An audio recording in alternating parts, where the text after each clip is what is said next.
जब prime minister का कौम से खिताब, किसी सूरत इस्तीफ़ा नहीं दूंगा, आखिरी गेंद तक मुकाबला करूंगा। इतवार को जो होने जा रहा है इस मुल्क के ख़िलाफ़ साजिश है और मैं चैन से नहीं बैठूंगा। वोट का जो भी फैसला हो पहले से ज़्यादा तगड़ा होकर आऊँगा।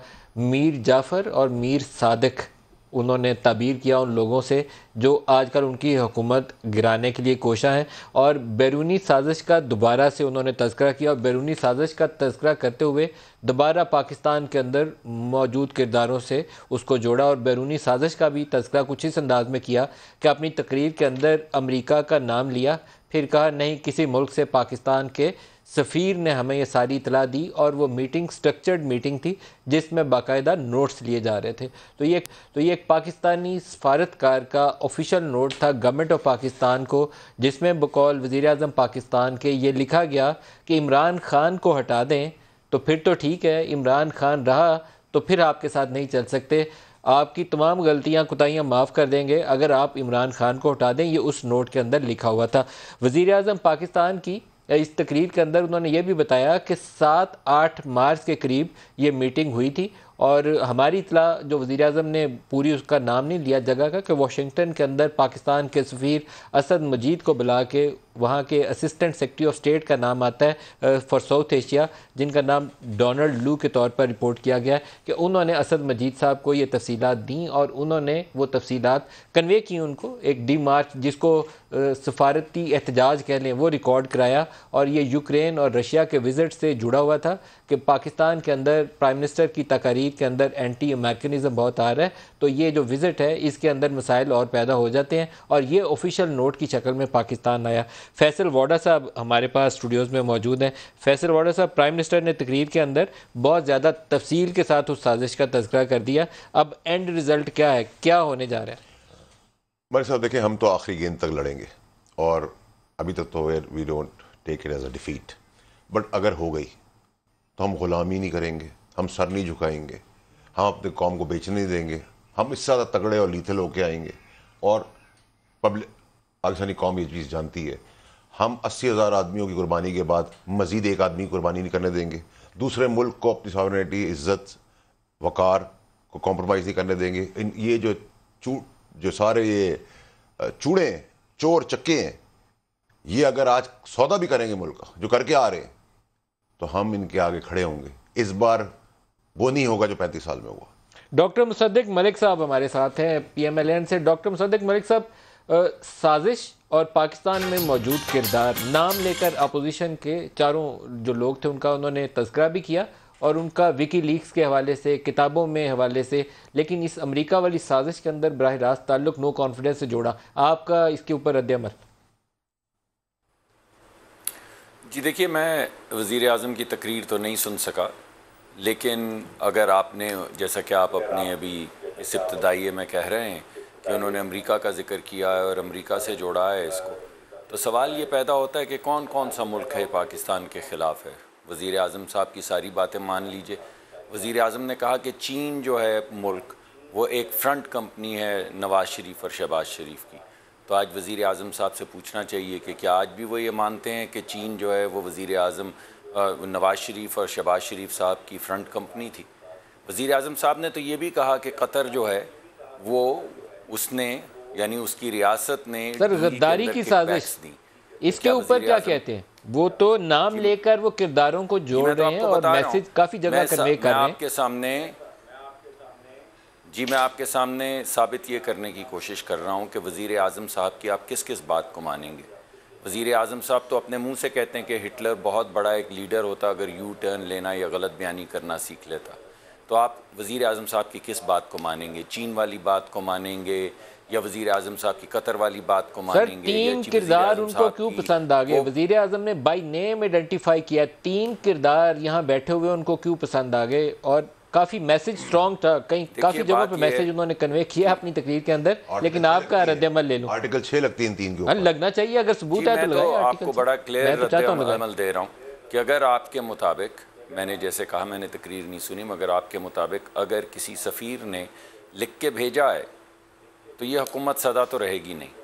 और आज उन्होंने अगर ये रेफरेंस दिया है कि उन्होंने गद्दार, किसी सफ़ीर ने अपने मुल्क के 3 लोगों को, सियासतदानों को गद्दार करार दिया, ये कहा है सफ़ीर ने कि वो नहीं लिखा, प्राइम मिनिस्टर ने उसको ताबीर किया। तो उस सफ़ीर को जी प्राइम मिनिस्टर की ताबीर से, तो फिर जो लिखा हुआ है बात उस पर करेंगे या प्राइम मिनिस्टर की ताबीर पे करेंगे? प्राइम मिनिस्टर ने तो 35 पंक्चर का भी कहा था। प्राइम मिनिस्टर ने तो फ़खरुद्दीन जी इब्राहिम के मुतालिक भी बहुत कुछ कहा था। प्राइम मिनिस्टर ने तो जस्टिस वजीउद्दीन के मुतालिक भी बहुत कुछ कहा था। प्राइम मिनिस्टर ने तो ब्रिगेडियर की टेप का जिक्र भी किया था। प्राइम मिनिस्टर की बात आप कैसे मानेंगे? लेकिन अगर किसी सफीर शहरी रहमान साहब हमारे साथ शामिल हो रही हैं पाकिस्तान पीपल्स पार्टी से। शहरी बीबी, आप फरमाइएगा, प्राइम मिनिस्टर साहब ने 3 किरदार उन्होंने कहा और गद्दारी से ताबीर किया, इसको आपका रद्देमल जानना चाहूँगा।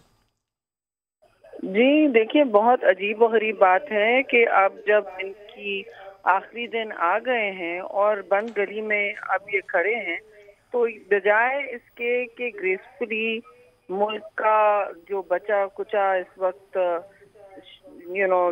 जो भी कुछ बचा कुचा सरमाया है उसे जमा करने की कोशिश करें, जैसे दूसरे ममालिक में एक आउटगोइंग प्राइम मिनिस्टर करता है। आप इस तरह दहाड़ते भी नहीं जाते, इस तरह रोते भी नहीं जाते हैं। ये जो आज देखा, अफसोस भी हुआ और थोड़ा अजीब और गरीब लगा कि ये क्या गद्दारी का इर्तिकाब हो रहा है इस वक्त? जी, जो इल्जाम है, क्या गद्दारी के मुर्तकिब हो रहे हैं कुछ लोग? पाकिस्तान के अंदर मौजूद कुछ किरदार उन्होंने कहा इस साजिश का हिस्सा है। मजाक का खेज है गद्दारी के कोई। शहरी रहमान, आप खुद अमेरिका में पाकिस्तान की सफीर रही हैं।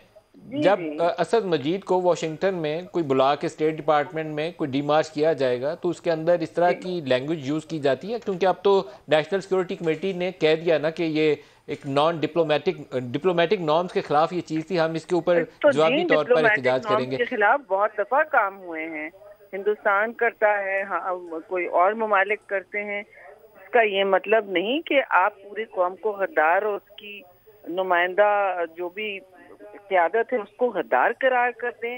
इसका ये मतलब नहीं होता है कि आप अपनी गिरती हुई साख गिराने के लिए मुल्क को भी इस वक्त उसका दामन बचाने की कोशिश ना करें। जितना अर्सा आप अमेरिका में पाकिस्तान की सफीर रही, कभी कोई ऐसा मौका आया कि स्टेट डिपार्टमेंट ने बुला के कोई ऐसे रिजीम चेंज के हवाले से या बहुत सख्त लैंग्वेज यूज की हो जिसको सफारती सतह पे काबिल कबूल ना समझा जाता हो?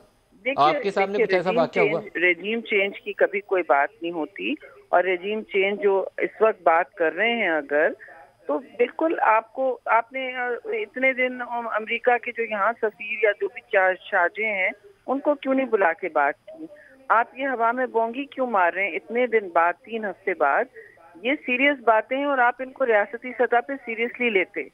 पहली बात तो ये एक तो वहाँ टिका के जवाब भी दिया जाता है हमेशा, और दूसरी बात है आप इसे रियासती सतह पे डील करें।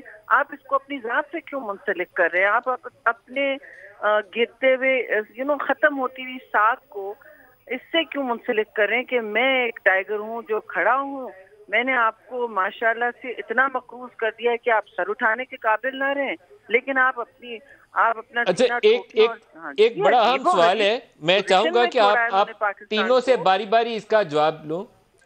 वो सबसे बड़ा सवाल ये है कि वजीर आजम की पार्टी, उनके वुज़रा पिछले 3 हफ्तों से या जब से ये इनके पास नोट आया था तब से मुसलसल वो कह रहे थे नदीम साहब, ओके फाइन, ओके फाइन, आप ना करें पैनल। मेरा सवाल आप सुन लें। मेरा सवाल ये है कि जब से ये नोट सामने आया था तो बार बार वजीर आजम और उनकी पार्टी के वुज़रा की जानिब से कहा जा रहा था कि 27 मार्च के जलसे में वजीर आजम एक बड़ा सरप्राइज देंगे। जी बिल्कुल, सरप्राइज देंगे, मतलब ये सरप्राइज था पाकिस्तान की सिक्योरिटी को अगर खतरा लाहक था तो इसको इंटरप्रेट कैसे करेंगे? पहले आप जवाब दे दें शहरी बीबी, फिर मैं आपको खुदाफिज कर दूंगा। नदीम साहब, मैं खुद शर्जर हूँ कि पाकिस्तान की साख को अगर ठेस पहुँचती है तो आप उसे जेब में नहीं रखते सियासी सरमाया समझ के अपनी जात के लिए या अपनी एक पार्टी के लिए।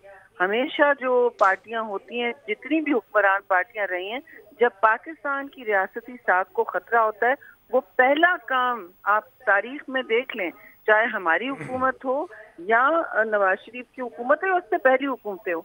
मैं आमराना हुकूमत की बात तो नहीं कर सकती, लेकिन इधर तो इन्होंने किसी से बात नहीं की। उन्होंने तब नेशनल सिक्योरिटी बिल्कुल ठीक है। शहरी रहमान साहब, आपका शुक्रिया। बिल्कुल फैसल वाडा साहब से भी इस पे रद्दमल ले लूँ। फैसल वाडा साहब, आप क्या रद्दमल देते हैं कि ये सरप्राइज था, इसके तो ऊपर इमरजेंसी मीटिंग होनी चाहिए थी? भाई साहब, ये जो लोग मुल्क को बिगाड़ के, अगर इनके पास ये फॉरेन इंटरनेशनल प्लेयर्स के पिंप है, इन्होंने मुल्क चलाना है या पिंप्स? ये मुल्क चलाएंगे? लफ्ज़ ऑन एयर नहीं बोलना चाहिए, क्यों नहीं बोलना चाहिए? अल्फाज में बोले। मुनासिब है एजेंटों के। आपके साथी पार्लियामेंटेरियन देखिए सर, मैंने क्लियरली कह दिया, क्या ये लोग हैं, ये शक्लें जो पाकिस्तान को संभालेंगी, जिन्होंने पाकिस्तान का बेड़ा गर्क किया? क्या आज हम इस दिन के लिए पैदा हुए थे कि हम एक ईमानदार आदमी की जगह वापस पाकिस्तान को एक डब्बे की तरह उठा के इनको दे देंगे, लूटे खाएं, फिर मुल्क से बाहर चले जाए एग्जाइल में, फिर आए, फिर अयाशी करें, फिर बदमाशी करें, फिर लूट कर निकल जाए, फिर आए? ये नहीं चलने देंगे। क्या पार्टी सिस्टम नहीं चलने देंगे हम इनको सांस भी नहीं लेने देंगे। पाकिस्तान की मुफाद के लिए हम हर आदमी का सांस बंद कर देंगे सियासी तौर पर। क्या 7 और 27 के दौरान ये एक सरप्राइज था आपके लिए, पॉलिटिकल सरप्राइज था जिसको आपने जल से, ये इतना बड़ा जो थ्रेट था पाकिस्तान की सिक्योरिटी को, ये तो आपकी जमात कहती थी सरप्राइज देंगे। वहां यही पिम्प्स इंटरनेशनल प्लेयर्स के साथ दुरुस्त नहीं है, ये साइलेंट करिएगा, इस लफ्ज को साइलेंट कीजिएगा। क्यों साइलेंट कीजिएगा? नहीं, ये लफ्ज दुरुस्त नहीं है। क्या दुरुस्त है इसमें? कोई मैंने उर्दू में नहीं बोला, अंग्रेजी में यही वर्ड कहा जाता है, जिसमें भी कहेंगे ना, ठीक है, आपकी मर्जी है। देखें मालिक साहब, मैं आपको क्लियरली बता रहा हूं कि हम पाकिस्तान की कौम का और पाकिस्तान के मुल्क का, अपने मुल्क का सौदा होने नहीं देंगे। जनरल गुलाम मुस्तफा साहब, अस्सलाम वालेकुम। जनरल गुलाम मुस्तफा साहब, आपको मेरी आवाज आ रही है? जनरल गुलाम मुस्तफा साहब को आप दोबारा कनेक्ट करिए। एक इंटरेस्टिंग पोजीशन यह है कि प्राइम मिनिस्टर की पार्टी 7 से लेकर 27 तक, जलसे तक, इस सारे मामले को एक सरप्राइज़ कहती थी कि ये एक सरप्राइज़ हम देंगे, सरप्राइज़ है ये बहुत बड़ा, जिसको 27 के जलसे में वज़ीर आज़म देंगे। आज नेशनल सिक्योरिटी कमेटी का इजलास आज हुआ है और मैं गुज़श्ता 2 रोज़ से मुसलसल इसके ऊपर सवाल उठा रहा हूँ कि ये पहला फोरम होना चाहिए था जिसके ऊपर ये ख़त आने के बाद अस्करी क़यादत को बुलाते। प्राइम मिनिस्टर बॉस हैं, चीफ एग्जीक्यूटिव हैं इस कंट्री के, आर्मी चीफ और डीजीआई को सामने बिठा के वहाँ सारे हकायक रखते और उसके बाद जो लोकल किरदार इसके अंदर मुलव्वस है, क्योंकि चार्जशीट यही है कि पाकिस्तान के बाहर से साजिश तैयार हुई और लोकल इसके, उसके बाद तो रजीम चेंज तो उसके बगैर हो ही नहीं सकता ना, लोकल ऑपरेटर और फैसिलिटेटर्स के बगैर, तो फिर उनके ऊपर आर्टिकल 6 की कार्रवाई का आगाज़ किया जाए, इसके अलावा तो इसका और हल ही कोई नहीं था। तो वो कार्रवाई जब तक आगे नहीं चलेगी फिर ये पोलिटिकल स्टेटमेंट वो दुरुस्त नहीं रह जाती। जनरल गुलाम मुस्तफा साहब, अस्सलाम वालेकुम। वालेकुम सलाम मलिक साहब। जनरल गुलाम मुस्तफा साहब, जो प्राइम मिनिस्टर की स्पीच है और उन्होंने अपने वो चार्जशीट दोबारा दोहराई है कि ये पाकिस्तान से बाहर बैठ के साजिश तैयार की गई और 3 किरदार हैं उसके अंदर मुलव्वस। आज नेशनल सिक्योरिटी कमेटी का इजलास हुआ है जिसके अंदर तस्दीक करते हुए उन्होंने इसको पाकिस्तान के मामलात के अंदर मुदाखलत करार दिया और कहा कि हम जवाबी तौर पर सफारती एहतजाज करेंगे, इस्लामाबाद में भी उनके सफारत खाने से और वाशिंगटन में भी। वाशिंगटन प्राइम मिनिस्टर ने अपनी तकरीर में अमेरिका का कह दिया, लेकिन ये अब खबर आम है कि वाशिंगटन में असद मजीद साहब को बुला के वहाँ असिस्टेंट सेक्रेटरी ऑफ स्टेट थे, उन्होंने ये चीज़ें कहीं जिसको साइफर एक सफारती नोट की शक्ल में पाकिस्तान भेजा गया। तो हमारा रद्दमल क्या होना चाहिए कि फिर उन किरदारों को ढूंढे जिन्होंने गद्दारी की? देखिए, अगर तो ये जिस तरीके से भी बात हो रही है और इसको इन्वेस्टिगेशन की स्टेज तक लेके जाएं और प्रूफ जब होता है तो इनको फिर सजा तो मिलनी चाहिए, क्योंकि अगर जिस तरीके से ये खत के बारे में कहा जा रहा है, ये जो डिमास्टर है उसके बारे में कहा जा रहा है, तो ये अगर प्रूफ है हमारे पास तो फिर तो ये देखिए पाकिस्तान के जो अंदरूनी मामलात में इस कदर खुली मुदाखलत कोई ज़ीरोश पाकिस्तानी बर्दाश्त नहीं कर सकेगा और मुझे ऑपोजिशन लीडर से भी उम्मीद है कि वो इसको कभी बर्दाश्त नहीं कर सकेंगे, किसी को भी नहीं करनी चाहिए, सबको सवाल उठाने चाहिए। लेकिन सर मेरा सवाल यह है कि नेशनल सिक्योरिटी कमेटी फोरम कोई नहीं है, उसमें आज जनरल बाजवा भी थे, आर्मी उसके DGISI भी होंगे और प्राइम मिनिस्टर उसको चेयर कर रहे थे, तो फिर हमारा इसके ऊपर रिस्पॉन्स क्या होना चाहिए? सिर्फ एक स्टेटमेंट और सफारती एहतजाज या तहकीकात का आगाज होना चाहिए कि रजीम चेंज के लिए लोकल सहूलतकार कौन थे? प्राइम मिनिस्टर की पूरी स्पीच का महवर एक ही था, इसके अलावा कुछ नहीं था, काफी मैसेजिंग थी लेकिन फोकस एक ही था। ये होना चाहिए, मैं ये समझता हूँ जैसे मैंने अर्ज की कि इसका बाकायदा इन्वेस्टिगेट कर देना चाहिए, पाकिस्तान को शुरू कर देना चाहिए इसके ऊपर। और मेरा ख्याल अगर जैसे पाकिस्तान से रिक्वेस्ट की जाए कि वो एक बाकायदा सीनियर जजेस की एक कमेटी बना दे ताकि इस पूरे मामले का छानबीन करनी चाहिए, ये खत्म होना चाहिए पाकिस्तान के अंदरूनी मामलात में मुदाखलत, और इसमें अगर जो लोकल कोई सहूलतकार हैं जैसा प्राइम मिनिस्टर कह रहे हैं या जो रिलीज किया जा रहा है तो उनको सजा मिलनी चाहिए ताकि मसला खत्म हो और पाकिस्तान कौम एक बहादुर गरीब कौम की तौर पर दुनिया में उभरे। यहाँ पे जनरल साहब, जो रजीम चेंज है वो वहाँ बैठ के जिसने भी डिसाइड किया होगा, कहीं से पैसा आया होगा, लोकल सहूलतकारी हुई होगी, तो इसको बड़ी ब्रॉडर सेंस में इसकी तफ्तीश होती है। आप पता है आपको कि अमेरिका जैसे मुल्क, ताकतवर मुल्क, अगर किसी डेवलपिंग कंट्री के अंदर हुकूमतों को बदलने का फैसला करते हैं तो CIA के पास वो टूल्स हैं कि वो कर सकते हैं। लेकिन फिर जब प्राइम मिनिस्टर ऑफ पाकिस्तान इसके ऊपर चार्जेस फ्रेम कर रहे हैं तो इसको छोड़ के ऐसे जाने नहीं देना चाहिए, कोई तरीकाकार वजह करना पड़ेगा। नेशनल सिक्योरिटी कमेटी इन्वॉल्व हो, पार्लियामेंट्री कमेटी इन्वॉल्व हो, या कोई भी जो भी तरीकाकार है, लेकिन आंखें बंद करके आगे नहीं जाना चाहिए। जी नहीं, इसको आप छोड़ नहीं सकते यहाँ पे, क्योंकि ये पाकिस्तान के लिए एक बहुत अहम स्टेज है। पाकिस्तान को अगर जिस तरीके से हम कह रहे हैं कि पाकिस्तान एक आज़ाद खारजा पॉलिसी जिसमें हम हर एक से अच्छे ताल्लुकात रखने की बात कर रहे हैं, उसको अगर इस तरीके से डैमेज करने की कोशिश की जा रही है तो पाकिस्तान के लिए तो ये मैं समझता हूँ कि बहुत ज्यादा क्रिटिकल है। और खासतौर पर प्राइम मिनिस्टर पाकिस्तान ये बात कर रहे हैं, आज नेशनल सिक्योरिटी कमेटी ने इसको तस्दीक कर दिया है इसकी, तो इसकी तहकीकात के बगैर और उससे नताइज अखज़ किए बगैर, जो लोग इसमें इन्वॉल्व है उनको सामने लाए बगैर इसको इसे छोड़ दिया गया, तो फिर इसकी जो नताइज है बहुत ज्यादा बिगड़ेंगे। पहले भी पाकिस्तान के अंदर दाखिल होती रही है, अब फिर इसको और आप हवा देंगे तो जो ताकतें करने की कोशिश कर रही हैं वो फिर और उनको इससे क्या कहते हैं हौसला बढ़ेगा उनका, फिर कुछ भी पाकिस्तान में करने को तैयार हो जाएंगे। अच्छा, मैं आपने दोनों हैं उनसे दोबारा दरख्वास्त करके कि मुनासिब अंदाज में जो लोग घरों में देख रहे हैं वो देख लें। तो जो पहले अल्फाज चले गए मैं उनके लिए सब देखने वालों से माजरत खाऊँ। पहले आपसे डॉक्टर मुसद्दिक मलिक, मामला संजीदा है, इसको संजीदगी से आगे बढ़ाना पड़ेगा, दरमियान में अधूरा नहीं छोड़ना चाहिए। मुसद्दिक साहब। जी, मैं 100% आपकी बात से एग्री करता हूँ। मैं समझता हूँ अगर ये बात ठीक है, वज़ीर आज़म पे हमें बिल्कुल एतमाद नहीं है क्योंकि वो गलत बयानी करते हैं। मैंने उसकी बहुत सी एग्जांपल्स आपके सामने रखी हैं इस वक्त। लेकिन फ़ौरी तौर पे आपको चाहिए कि डॉक्टर असद, अगर आप कह रहे हैं कि वो इसमें एक कैरेक्टर हैं, तो उनको ऑनलाइन लीजिए ताकि वो कंफर्म करें कि उस दिमागशे के अंदर या वो जो कम्युनिकेशन है उसमें ज़िक्र किया गया है कि पाकिस्तान के अंदर ये 3 लोग या कोई भी शख्स किसी साजिश के अंदर मुलव्वस है। टीवी के ऊपर बैठकर ये बात कह देना कि पूरी कौम के सामने कि ये लोग गद्दार हैं और मुल्क से गद्दारी कर रहे हैं, तो इसकी तो होनी चाहिए। अगर कोई गद्दार है तो उसे सज़ा मिलनी चाहिए, लेकिन ये असद को सामने आना पड़ेगा। अगर आप ये कह रहे हैं कि वो असद ने कहा है, इसको जो नहीं, क्लासिफाइड असद तो नहीं है ना, क्लासिफाइड, डी क्लासिफाई।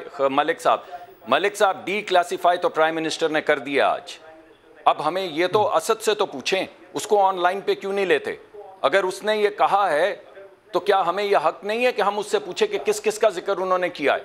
मैं यहाँ बैठ के कहूँ कि असद मजीद ने यह कहा है कि वज़ीर आज़म गद्दार हैं, तो लोग क्या करेंगे? ये मज़ाक का खेज बात है, ये स्टूपिड बात है। अगर मैं कोई ऐसी बात करूँगा तो आप पे मुकर्रर है कि अगर आप टीवी पे बैठ के ये बात कर रहे हैं या आपके चैनल पे कोई बात कर रहा है तो आप असद को ऑनलाइन लें और उससे पूछें कि किस पाकिस्तानी का जिक्र है, या किसी पाकिस्तानी का जिक्र है, या साजिश का जिक्र है, या ये सिर्फ वजीर आजम की इख्तरा है कि उस कागज को पढ़ के ये गुफ्तगू फरमा रहे हैं।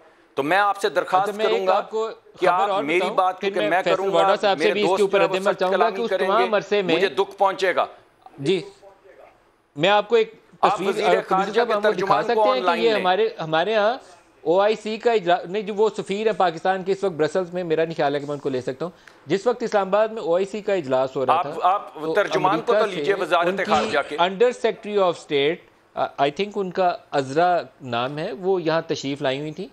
हमारे फॉरेन मिनिस्टर ने उनको बड़ा वार्मली ग्रीट किया, वेलकम किया। जो बायलैटरल रिलेशन की कोई 75th एनिवर्सरी थी उसको भी हमने सेलिब्रेट किया, और पूरा उन्होंने ट्वीट्स किए हुए हैं।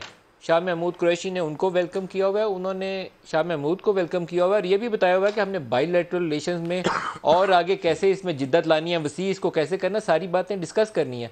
तो वो तो बड़ा परफेक्टली एक अच्छी अपॉर्चुनिटी थी कि उस अंडर सेक्रेटरी ऑफ स्टेट जो थी उनके साथ बैठ के बताते कि आपके तो एक सफारतकार ने पाकिस्तान के अंदर रजीम चेंज की बात की है। तो फैसल वाडा साहब, ये बड़ा इंटरेस्टिंग है। अभी ये 21 तारीख को इधर बैठी हुई थी वो इस्लामाबाद में। देखिए नदीम मलिक साहब, मुझे तो नहीं उसका पता ना, मेरे में कुछ सही कह रहे होंगे। देखिए बात इतनी सी है कि जो मुसद्दिक साहब कह रहे हैं आज सिक्योरिटी काउंसिल मीटिंग में वो आ जाते, उनकी जो रिप्रेजेंटेशन थी वो आ जाती। और दूसरी ये कि आज भी वो तो ओपन है कि लीडर ऑफ द हाउस जाके देख ले। अगर इनको यकीन नहीं आ रहा, यकीन आ गया तो फिर क्या आप कॉन्स्पिरेसी का हिस्सा बनेंगे? अगर आप बनेंगे तो फिर आर्टिकल 6 का ये केस है, आर्टिकल 6 तो फेडरल गवर्नमेंट ने शुरू करना है ना, शुरू करिए, करेंगे ना। आपको इनकी इजाजत नहीं चाहिए। देखिए मेरी बात नहीं, मुझे पता है, लेकिन अगर मुसद्दिक साहब कह रहे हैं कि एंकर्स पे भी यकीन नहीं है, हमारी बात पे भी यकीन नहीं है, तो फिर आपका जो नुमाइंदा है, ये खुद भी मेंबर हैं, ये उस मेंबर, वो ये भी मेंबर है, ये जाके कहते मुझे दिखा दे। देखें जो चार्ज है ना गद्दारी का, उसके बाद देख लेना, ट्रांसपेरेंसी चाहिए, देख लेना। आप उसको हशब नहीं कर सकते। आप नदीम मलिक साहब, मैं आप पे भरोसा करने को तैयार नहीं हूं, आप ये मुझ पे भरोसा करने को लेकिन तैयार मैंने तो वो खत पढ़ा नहीं। मैं आपको मिसाल दे रहा हूं, बाकी उन्होंने तो पढ़ा है, सारे झूठे वो हैं, हमारे पेरोल पर है। जो इन्वेस्टिगेशन तो होनी पड़ेगी, करनी पड़ेगी, बढ़नी चाहिए, उसको एक्शन लेना चाहिए, एहतजाज रिकॉर्ड कराना चाहिए, पूरी दुनिया के अंदर एहतजाज होना चाहिए कि किस तरह की मुल्क हमारे साथ इंटरफेयर कर सकता है। लेकिन मुसद्दिक साहब तो मेंबर हैं, मुसद्दिक साहब जाके देख लें, कल आपको दिखाए थे। ये स्क्रीन के ऊपर है जी इस वक्त ये तस्वीर, और ये अमेरिका के अंडर सेक्रेटरी ऑफ स्टेट हैं। ये पाकिस्तान तशरीफ़ लाई हुई थी OIC के इजलास के वक्त, उनका बहुत शुक्रिया, उसमें शामिल हुई। शाह साहब ने, हमारे फॉरेन मिनिस्टर ने उनसे मीटिंग की, और हमारे वज़ीर आज़म के बकौल शाह साहब ने ही उनको इस कॉन्स्पिरेसी के मतलब आगाह किया। तो 7 तारीख को एक वाशिंगटन में पहले वक़ूआ हो चुका था। तो जनरल गुलाम मुस्तफ़ा साहब, ये जनरल गुलाम मुस्तफ़ा भी हमारे साथ नहीं है जी। मेरे ख्याल में इससे तो बेटर मुसद्दिक मलिक साहब अपॉर्चुनिटी थी ही नहीं कि अंडर सेक्रेटरी ऑफ स्टेट से पूछते कि भाई आप तो रजीम चेंज करा रहे हैं, तो आप हमारे साथ गर्मजोशी तल्लुकात की कैसे आगे बढ़ाएंगे। हमारी फॉरेन मिनिस्टर उनसे सवाल करते कि आप तो हमारी हुकूमत गिराने लगी हैं, हमारे वज़ीर आज़म को आप गिराने लगे हैं, रजीम चेंज करने लगे हैं, तो फिर गर्मजोशी कैसे आएगी। देखिए, रजीम चेंज का मतलब होता है कि आप किसी मुल्क के आइन को सबवर्ट कर रहे हैं। किसी मुल्क के आइन को सबवर्ट करने का मतलब होता है उस मुल्क के ऊपर हमला करना, जंग का ऐलान करना। अगर कोई ऐसी चीज़ है तो 8 तारीख को जब ये कम्युनिकेशन मिली है वज़ीर आज़म साहब को, तो उन्होंने डीमार्शे यहाँ पे क्यों नहीं दिया उस सफारतकार को जिसका वो मुल्क था, उनको यहाँ क्यों नहीं बुलाया, या 8 तारीख से लेकर आज तक इंतज़ार क्यों किया। अगर गद्दारी थी तो गद्दारी के मुकदमे लोगों पे क्यों नहीं किए। अगर हमारे लीडरान या मुझ पे आप समझते हैं कि गद्दारी का मुकदमा होना चाहिए, कि मुल्क का आइन मैं सबवर्ट कर रहा हूँ, तो आज तक क्यों नहीं किया मुकदमा। 8 तारीख से लेकर आज तक क्यों खामोश हैं, और ये अपनी शिकस्त से 2 दिन पहले क्यों ये तमाम तकरीर कर रहे हैं कि भाई ये तो गद्दारी हो रही है मुल्क से। आप लोगों को गद्दार कह रहे हैं, किसी को काफिर कहते हैं, किसी को चूड़ा कहते हैं, किसी को गद्दार कहते हैं, और जो मर्ज़ी अलकाबात देते हैं, मगर आप हुकूमत हैं। अगर मुल्क के साथ गद्दारी हो रही है तो आप ट्रीज़न के अंदर ट्रायल करें। आप क्यों नहीं कर रहे ट्रीज़न के अंदर ट्रायल। आपने उस मुल्क के सफ़ीर को बुला के क्यों नहीं पूछा कि आप हमारे मुल्क के आइन को सबवर्ट करने की कोशिश कर रहे हैं। आपने सेक्रेटरी ऑफ स्टेट अगर यहाँ पर आई थी तो उनसे सवाल क्यों नहीं उठाया। आपने उनको आने कैसे दिया। अगर उसी मुल्क की बात हो रही है तो आपने उनको आने कैसे दिया। मुसद्दिक साहब जवाब पूरा कर लें। मुसद्दिक साहब से मेरा सवाल ये है कि अगर मुसद्दिक तो साहब या उनकी जो नुमाइंदा जमात है वो पढ़ लेती है, फिर क्या फैसला करेंगे। मुसद्दिक साहब अगर आप इजाजत मलिक साहब को पढ़ा देना, अगर आप चाहते हैं बोलूं, अगर खामोश करना चाहते हैं तो मुझे खामोश करवा दीजिए। नहीं, मैं 1 सेकंड ले रहा हूं सिर्फ। एक सवाल आपसे कर लूं, अगर आप पढ़ लेते हैं या आपका कोई इलेक्टेड मेंबर पढ़ लेता है, उसके बाद आपका रद्द अमल है, आप क्या करेंगे। फिर आपने कहा था ना हमारे साथ खड़े होंगे, तो अगर ये काम हुआ है और किसी ने इंटरफेयर किया और आप पढ़ लेते हैं, फिर तो बात खत्म हो गई ना। मुसद्दिक मलिक साहब, अगर किसी भी मुल्क के अंदर रहने वाले किसी रहनुमा ने इस मुल्क के खिलाफ गद्दारी की है तो हम आर्टिकल 6 लगा के उनका ट्रायल करेंगे। अगर ये झूठ बोलते हैं और झूठे इल्जामात लगा रहे हैं और उस खत में किसी शख्स का नाम नहीं है, प्राइम मिनिस्टर तो फिर ये सोचना होगा कि आर्टिकल 6 किस पे लगना चाहिए। नहीं, आर्टिकल 6 का ये केस है। वो कहते हैं कि ये हमारे 3 लोग जो इन्हें पसंद आ गए हैं उनके ऊपर करप्शन के केसेस है। उसमें एक नौजवान सियासतदान है जिसकी गुफ्तगू रिकॉर्ड होगी, उसकी माँ उसको अकाउंट नंबर बता रही थी, एक बाकियों के मुतालिक भी ऐसी डिस्क्रिप्शन है। और वो बराह रास्त हवाला अगेन एंड अगेन उसी कॉन्स्पिरेसी के साथ है कि ये 7-8 मार्च को वहाँ पे हुई थी प्लान, और उसके अंदर ये 3 करैक्टर्स हैं, और 3 करैक्टर्स में वो नवाज शरीफ है, उसके अंदर शहबाज शरीफ का भी नाम लेते हैं, उसके अंदर आसिफ जरदारी का भी नाम लेते हैं, और जिस नौजवान की कर रहे हैं जिक्र वो पीपल्स पार्टी की तरफ इशारा कर रहे हैं। ये मामला बहुत ही संजीदा हैं, ये छोटे मामला नहीं। प्राइम मिनिस्टर तो खुद कहते हैं इतनी खौफनाक चीज़ें हैं इस डॉक्यूमेंट में, प्राइम मिनिस्टर के लफ्ज़ हैं। भाई साहब, मैं तो मुसद्दिक साहब एक मेंबर हैं पार्लियामेंट के, उनसे कह रहा हूँ अगर आप पढ़ लेते हैं आपको यकीन आ जाता है तो फिर क्या आप खड़े होंगे या उस वो कह रहे हैं फिर उस मुल्क का साथ देंगे। वो कहते हैं कि आर्टिकल 6 लगाएंगे उन लोगों के ऊपर। कैसे लगाएंगे ये। अगर ये पढ़ रहे हैं आज और अगर कल पढ़ लेते हैं, कल पढ़ने के बाद कहते हैं ये ठीक था केवल या जो भी था, उसके बाद क्या ये खड़े होंगे। वो कहते हैं आर्टिकल 6 की कार्रवाई करेंगे उसके खिलाफ, बंदे के खिलाफ जो साजिश में। तो ये जो काम हो रहा है, ये अगर उसका जिक्र आप इनको वज़ीर आज़म जिन्होंने पूरे मुल्क के सामने आर्टिकल 6 लगाए, आ जाए मुसद्दिक साहब पढ़ लें, हमने तो नहीं रोका इनको। तो बताइए जी कब टाइम चाहिए इनको। जी मैं बिल्कुल आप सही कह रहे हैं। मैं तो पढ़ नहीं सकता ना सर, कॉन्टेक्ट और मैं ये कह रहा हूं मतन पता है, लेकिन मैं पढ़ नहीं सकता ना सर, बिकॉज़ मैं am not a member. Mossadegh साहब जी, मैं ये कह रहा हूं कि अगर पता चला कि उस कम्युनिकेशन के अंदर किसी शख्स का जिक्र नहीं है, जिन 3 लोगों का नाम लिया जा रहा है उनका नाम नहीं है मौजूद, तो फिर उसके बाद आर्टिकल 6 किस पे लगेगा, ये बता दीजिए। ये भी बता दें।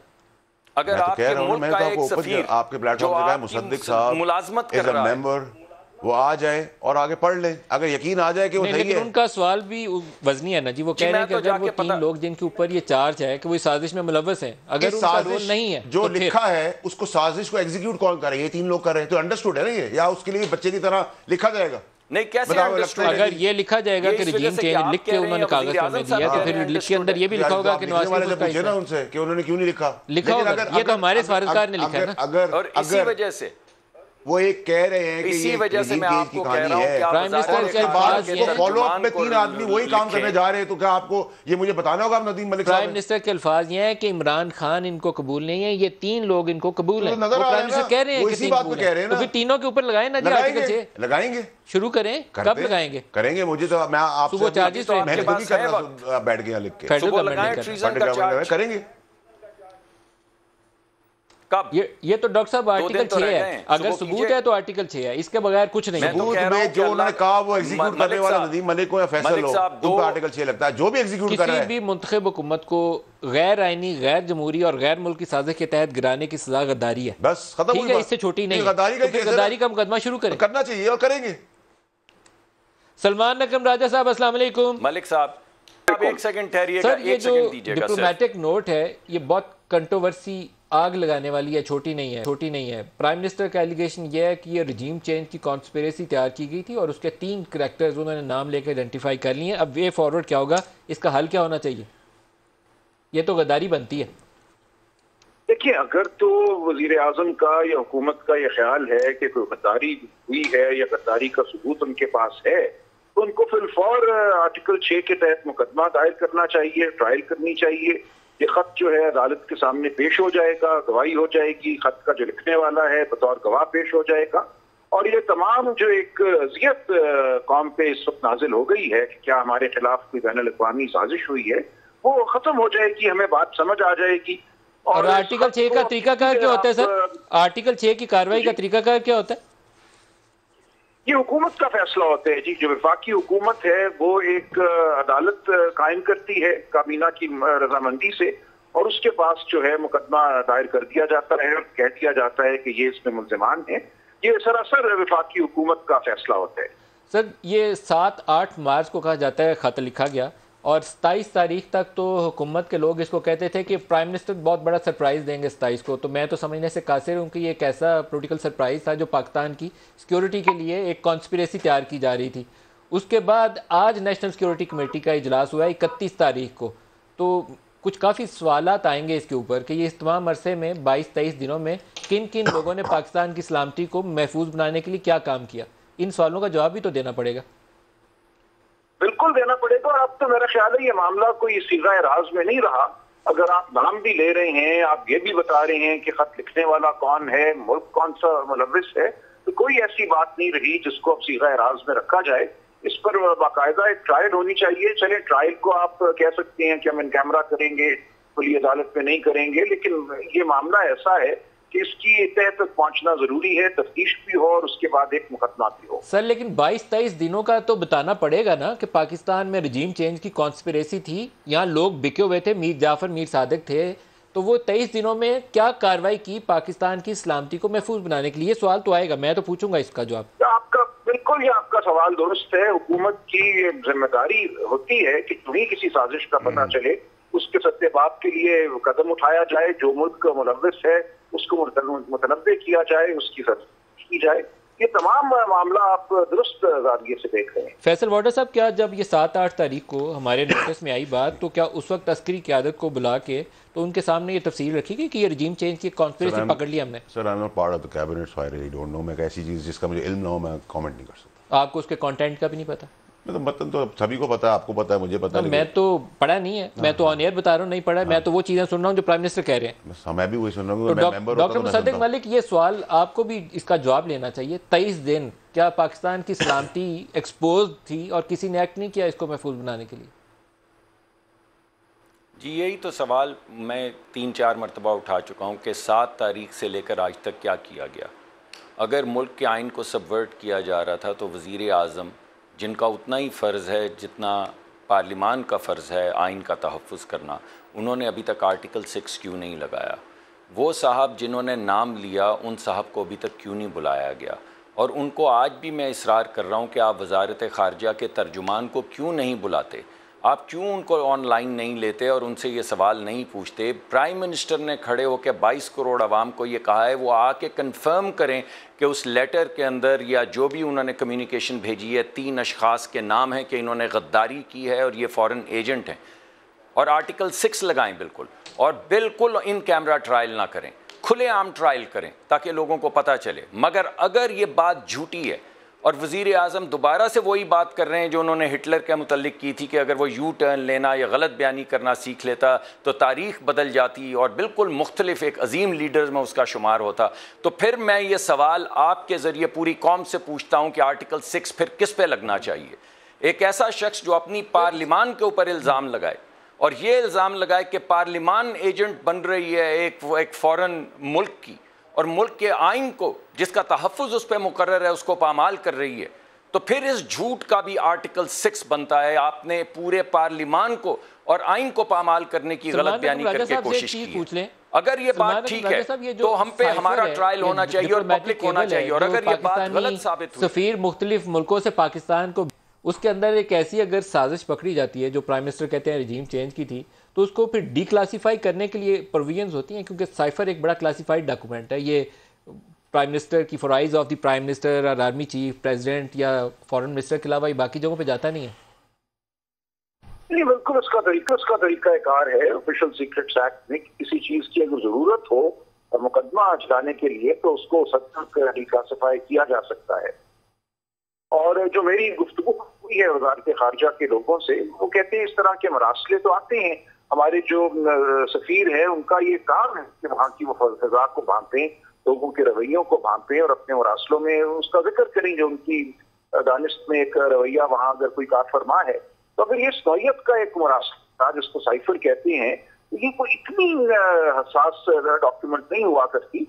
बात सवाल ये कि उसमें कोई बहुत ही हसास बात लिखी हो और उन्होंने वाज़ेह सबूत किया हो कि पाकिस्तान के खिलाफ साजिश हो, नाटक है, तब उसको हमने वज़ीर-ए-राज़ में रखना है। अगर हमें प्रोसिक्यूशन के लिए, मुकदमा चलाने के लिए इस बात को सामने लाना है ताकि लोग जो है आप आए, उनका जो किरदार है वो वाज़ेह हो, तो फिर उस हद तक हमें इसको डिक्लासिफाई करना पड़ेगा। सर, लॉ के अंदर प्रोविजन मौजूद है इसको डिक्लासिफाई करने के लिए? लॉ में गुंजाइश है?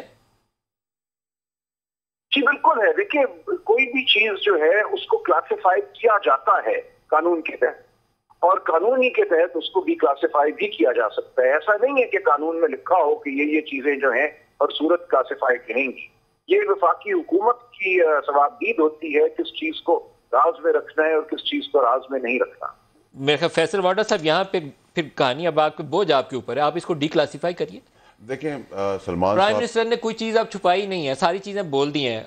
अमेरिका तक का नाम आ गया है, असद मजीद का नाम छप गया है, डोनाल्ड लू का जिसने बोला है उसका नाम छप गया है, तो अब ये चीज़ें डिक्लासिफाई होनी चाहिए। नदीम साहब, देखें, सबसे पहले तो ये कि सलमान अकरम राजा साहब जो हैं वो लॉ एक्सपर्ट हैं, मैं लॉ एक्सपर्ट नहीं हूँ, नंबर 1। नंबर 2, ये जो आप बात कर रहे हैं, गवर्नमेंट इसको किस तरह देख रही है, कौम किस तरह देख रही है, तो अवाम ने डिसाइड करना है, मैंने आपने डिसाइड नहीं करना है। लेकिन ये बात ठीक है कि अगर ये साजिश जो चलाई जा रही है जिन लोगों के थ्रू, तो फिर तो उनके ऊपर आर्टिकल 6 गद्दारी है, ठीक है। हाँ, ये ज़रूर था कि अगर वो केबल आता और वैसा रिएक्शन नहीं आता तो फिर वो डिस्क्रेडिट था कि वो चाहते थे लेकिन यहाँ कोई खड़ा नहीं हो करने के लिए, लेकिन वो चाहते थे और यहाँ लोग खड़े हो गए करने के लिए, तो ये तो गद्दारी का स्ट्रेट केस है।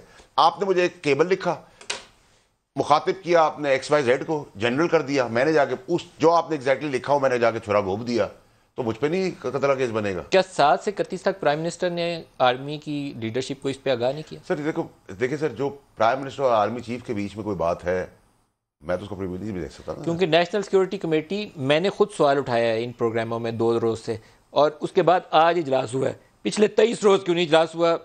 आपके जस्टिफाइबल नहीं है। वैलिड रीजन होंगी, आपकी अपना सवाल को वैलिड है। मैं दोनों में कमेंट इसलिए नहीं कर सकता कि मुझे पता ही नहीं है उसके बारे में। फैसल वार्डर साहब, आपका बहुत शुक्रिया। एक ब्रेक करीब आ रही है जी, ब्रेक के बाद हमारे साथ नहीं होंगे, लेकिन एक ब्रेक ले लें, हमारे साथ रहिएगा।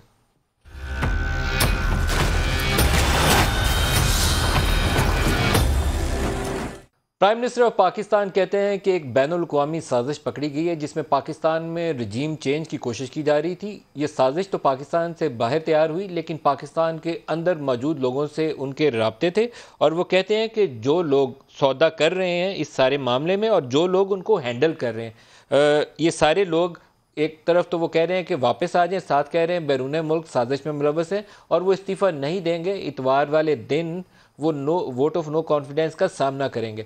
अब जिस कॉन्स्पिरेसी का वो तज़किरा कर रहे हैं वो रजीम चेंज की कॉन्स्पिरेसी का तज़किरा कर रहे हैं, और रजीम चेंज के हवाले से अभी तक जो इतलात हमारे सामने आई हैं कि पाकिस्तान के अमेरिका में सफ़ीर असद मजीद साहब को वाशिंगटन स्टेट डिपार्टमेंट में बुलाया गया और वहाँ पर असिस्टेंट सेक्रेटरी ऑफ स्टेट ने पाकिस्तान का जो उस वक्त वज़ीर आज़म का दौरा रूस था उस हवाले से और जो जलसों के ऊपर कुछ तकारीर थी उस हवाले से कुछ अपने तहफ़्फ़ुज़ात का इजहार किया कि एंटी अमेरिकनिज़म इन जलसों में उभारा जा रहा है। तो इस वक्त हमारे पास कमर ज़मान कायरा साहब हैं पाकिस्तान पीपल्स पार्टी से, उनसे भी इसके ऊपर रद्दमल लेते हैं। कमर ज़मान कायरा साहब, प्राइम मिनिस्टर तो बहुत बड़ी एक इंटरनेशनल बैनुल-अक़वामी साजिश का तज़किरा कर रहे हैं रजीम चेंज का, हुकूमत बदलने का, तो इसका तरीक़ाकार अब क्या होना चाहिए? ये तो गद्दारी के मुतरादिफ हो जाता है सारा मामला। सर, 2 सूरतें हैं। एक तो वज़ीर आज़म साहब मजहब का बहुत इस्तेमाल करते हैं और बड़ा रात भी उन्होंने बड़ा पढ़ाया हमें सारी कौम को। उनकी स्पीच में कोई नई बात नहीं थी, ये वही बातें हैं जो तसलसल के साथ वो किए जाते हैं। और अपनी जात के शहर में गुम एक शख्स होता है ना जिसको अपने जात से बाहर कुछ नजर नहीं आता, सबसे गैरतमंद, सबसे बड़ा, सबसे ज्यादा समझदार, अमेरिका को समझने वाला, यूरोप को समझने वाला, फाटा को समझने वाला, पाकिस्तान को समझने वाला, सबसे गैरतमंद, सबसे पता नहीं क्या क्या, छोड़िए, एक लंबी दास्तान है जो वो अपने आप को गिनते हैं।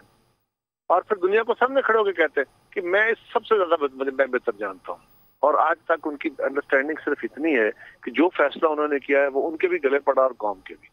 उन्होंने जो इल्जाम लगाया है मजहब की रूह से, बोहतान लगाना गुनाह कबीरा में है। अगर वज़ीर आज़म ने बगैर सबूत के ये बातें कही हैं तो क्या कर रहे हैं, और अगर उनके पास सबूत है तो अभी तक उन्होंने वज़ीर आज़म पाकिस्तान ने अगर अपोजिशन की जमातों या उनके रहनुमाओं के खिलाफ केसेस दर्ज करके उनको पकड़ा नहीं है, फिर भी वो मुजरम है। क्यों नहीं कर रही है? खुदा का खौफ करें जी। क्या इल्जाम लगा रहे हैं कि एक उनके किसी थर्ड सेक्रेटरी ने हमारे सेक्रेटरी को कहा, उसने अपने एम्बेसडर को कहा, उसने अपनी असेसमेंट भेजी है कि जी इमरान खान साहब जो है वो हमारे खिलाफ बातें करते हैं और उन्होंने अमेरिका का इमेज खराब किया है, वो तसलसल से हमारे खिलाफ बोलते रहते हैं, लिहाजा इनसे हमारे ताल्लुकात बड़े खराब हैं। और अगर ये नो कॉन्फिडेंस में बच गए तो भी ताल्लुकात खराब रहेंगे, और अगर ये दोबारा जीत के आ गए तो भी ताल्लुकात खराब रहेंगे। अच्छा कायरा साहब, इस वक्त ख्वाजा आसिफ साहब इस वक्त लाइव कुछ इस पे रद्दमल दे रहे हैं, तो आपका बहुत शुक्रिया, आप हमारे साथ हैं। मैं उनको कट करना चाहूंगा, या ख्वाजा आसिफ साहब को सुन लें वो क्या कह रहे हैं। इल्जाम लगाते हैं ये जब, और दूसरा सबसे बड़ी बात है, मैंने 2-3 फिक्रे उनके सुने हैं, वो मजहब पे आजकल बड़ा जोर दे रहे हैं।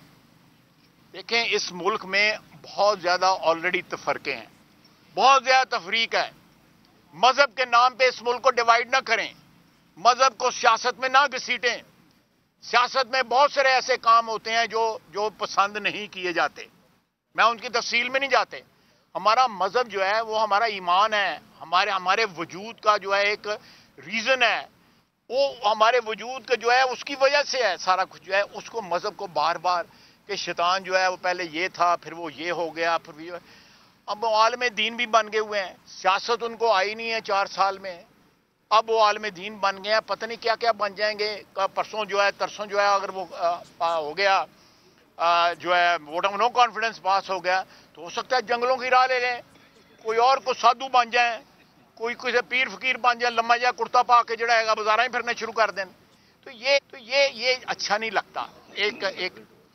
ये अच्छा नहीं लगता कि वजीर आजम के ओहदे पे एक ऐसा शख्स बैठा हो, वो कम अज कम अपने ओहदे की जो है इज्जत और आबरू और तकद्दस का तो एहतराम का तो ख्याल करे।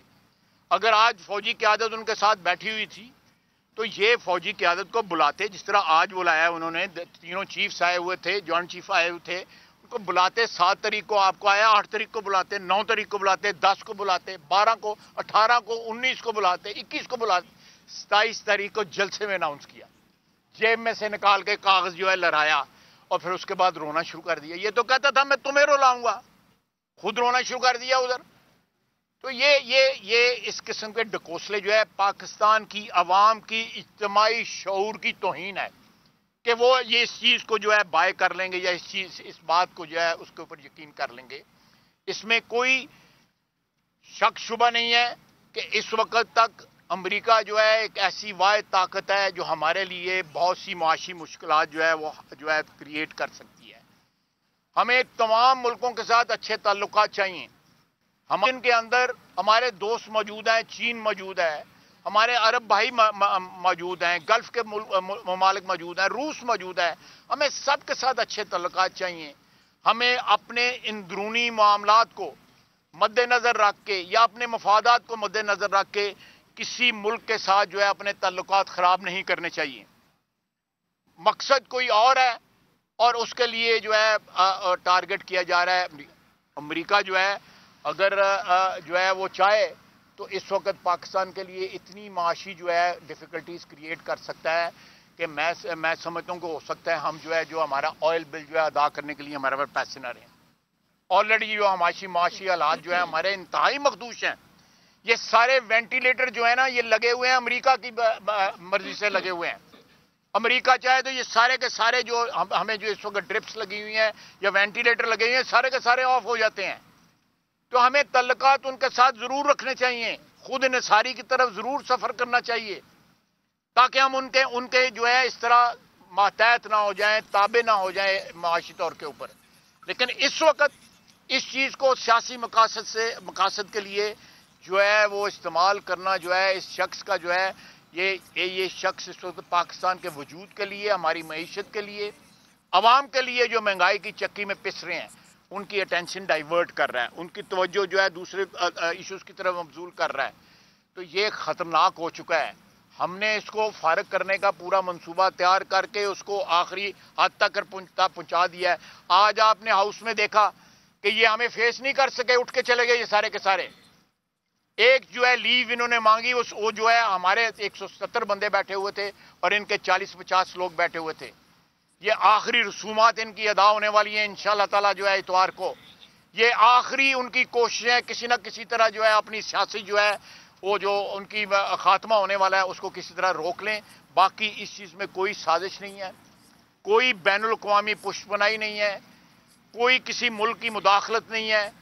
हम अगर अपने फेलियर जो हैं वो एम नदीम कासमी का शेर है कि जालिमों की अजब मंतक है कि आसमानों से वबाल आते हैं, अपने अमाल का सारा बोझ अल्लाह पे डाल आते हैं। मेरा मतलब अपने अमाल हैं आप लोगों के। आपने 4 साल में इस मुल्क का जो है सारा का बेड़ा गर्क कर दिया है और कभी किसी पे इल्ज़ाम, अपोजिशन पे इल्ज़ाम दे रहे हैं, कभी किसी पे इल्ज़ाम दे रहे हैं। और फिर यह है कि अपनी तकरीर में अमेरिका का नाम भी उन्होंने ले लिया। पहले नाम नहीं ले रहे थे, अब नाम भी ले लिया है। मैं समझता हूँ कि ये तकरीर जो है या आज की जो मीटिंग जो थी उसने कोई पाकिस्तान का जो नेशनल इंटरेस्ट नहीं सर्व किया। अगर वहाँ पे हमारे जो एम्बेसडर थे डॉक्टर असद साहब जो है उन्होंने मुनासिब समझा, उन्होंने यहाँ पे कम्युनिकेट किया, अगर उस वक्त उठाया जाता, ये आफ्टर थॉट जो है जो आई जो है 3 हफ्तों के बाद जो है, इसके सिवाय सियासी मोटिव्स के और कोई मोटिव नहीं है। पाकिस्तान की मोहब्बत नहीं जागी इनके लिए, ये अपनी कुर्सी की मोहब्बत जागी है जो डोल रही है इस वक्त। वमा अलैना इल्लल बलाग।